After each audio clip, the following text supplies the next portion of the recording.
Hello and welcome to our web chat where we are continuing our series on corporate treasury operations. We are joined by Bas Rebel, Senior Director at PwC Corporate Treasury Solutions Canada. His focus is on treasury strategy and operations, and his modus operandi really is to challenge the status quo to come up with better solutions. Welcome, Bas. Always a pleasure talking to you and your audience, Jack. Bas has been a driver behind PwC's benchmarking initiative since 2013, which is the backbone of PwC's biannual Treasury Benchmark survey. Their 2019 benchmark survey was another comprehensive analysis on 230 corporate treasury and finance executives and came up with conclusions in 6 key areas. Well, this year we focused very much on what digital treasury means. We were trying to debunk the hype and put some meat on the bones around the theme. What means digital treasury for the everyday life in treasury? That was the main focus for this year. Reality is that on average, treasurers manage an ecosystem of about 6 to 7 different applications. That goes from TMS to FX portals, bank connectivity, valuation service, etc., etc. And the stunning thing is that still 25% of the respondents manage their treasury without a treasury management system. So the key questions that we try to address in the survey include how do I organize my treasury process across this ecosystem, and how do I monitor and report on the data flowing across all these systems. So we wanted to focus very much on integration and robotization and on data mining and data visualization. Right, so we're going to look at various aspects of this. The first question really is what areas of treasury are most relevant for each technology? Because we're now seeing, well, you've got 4 major ones here, but there are many more. Correct. How do you make sense of this? Well, the good thing is, at least that's what we found out, is that respondents do recognize the value that the different technologies can bring. If we look at the slide that's up here, it's clear that people say there is a relevance for artificial intelligence, for robotization, and for data analytics. They see less of a relevance, at least an immediate relevance, for blockchain. And if you think about that, it's quite logic. Because blockchain is a network solution and requires not only you to adapt that technology, but also others. So yeah, it's quite promising to see that technology can help respondents see the benefit of the technology. So the good news is respondents do see the opportunity, and we queried the respondents about applications in those 4 areas. With AI, artificial intelligence, think about tools like R, but also Deep Blue technology from IBM for more advanced type of analytics. It's about pattern recognition and etc. So it's logical that for exposure forecasting, respondents see an application there. But it becomes more interesting when we go to RPA, robotization, and data analytics, because there is a more imminent use of this technology. And with RPA, you have to think about macros on steroids, and examples of this would be Alteryx, but you also have some other technologies that can help to record and automate small tasks, but also bigger tasks to save you a lot of time in the morning to gather the information. And obviously, for robotization, people see the benefit in workflow and processes. When it comes to data analytics, there is a alignment with artificial intelligence, but it is the foundations for handling information and creating reporting. And with data analytics, think about visualization tools like Tableau, Click, and Power BI. So the issue quite often with technologies is there are roadblocks. Let's have a look at some of the roadblocks.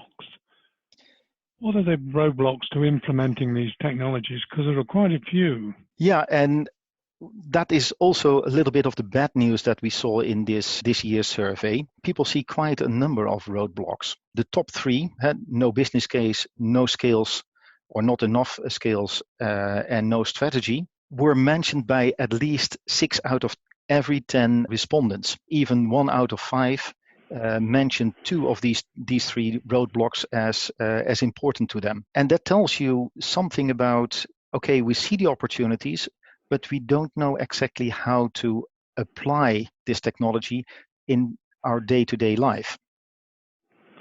What's the driver behind that? Why is there such a problem in all these different areas? Because this is major in terms of making progress.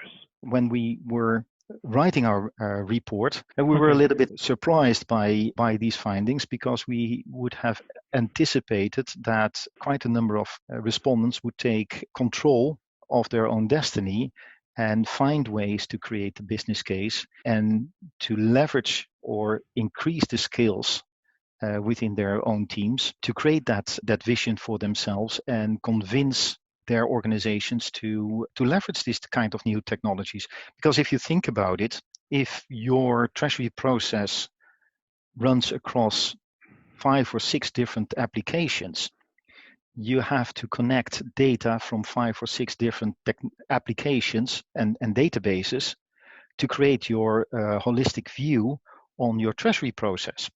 So is it that there isn't enough consultancy or the wrong sort of consultancy? What's the driver behind this? I don't think that there is a lack of consultancy. I don't think that it is. Maybe it is a lack. I think that there is a connection between the three, but here is highly here we are going to speculate a little bit, because the question that I had is, if you believe you don't have enough skills yourself or within your team, how would you go about creating a adequate business case and develop a longer term strategy? So I think the starting to leverage these kind of technologies would begin with creating enough skills and get yourself knowledge of this technology, what it can do in a smaller set, to trigger your imagination and apply it to other aspects. So start small and grow it bigger when you get more experience with these tools. This ecosystem, as you call it, digital ecosystem in the Treasury Department, is going to have quite an impact on the daily processes, the daily grind within a Treasury Department. If we look at the typical day, as you guys picked out, there are some really interesting things going on here. And this is logical across the day, isn't it? Yeah, and we added this page in our survey mainly to trigger the imagination of the reader, because the day in the life of Treasury will not change much when you apply the new technology. What the new technology will do, and hopefully can do for you, is make your life easier at the different moments in time. That really, in a way, sums up the role of technology. Going into a bit more detail, how have you broken the day up like this? I think everybody will recognize this rhythm of the day. You gather your data, you interpret your data, then you have to prepare your trading, you have to do the trading, and you have to settle. And afterwards, you have time to focus on some of projects. Right now, we spend still a lot of time to collecting the data and going back to the data to understand its meaning. RPA, for instance, robotization, can help you to shorten the time to collect that data. If you always go back to the same kind of report on the internet, or you go back to the same spreadsheets, or you rely on certain spreadsheets being available, RPA can help you to consolidate and check out whether or not you have collected everything across your ecosystem.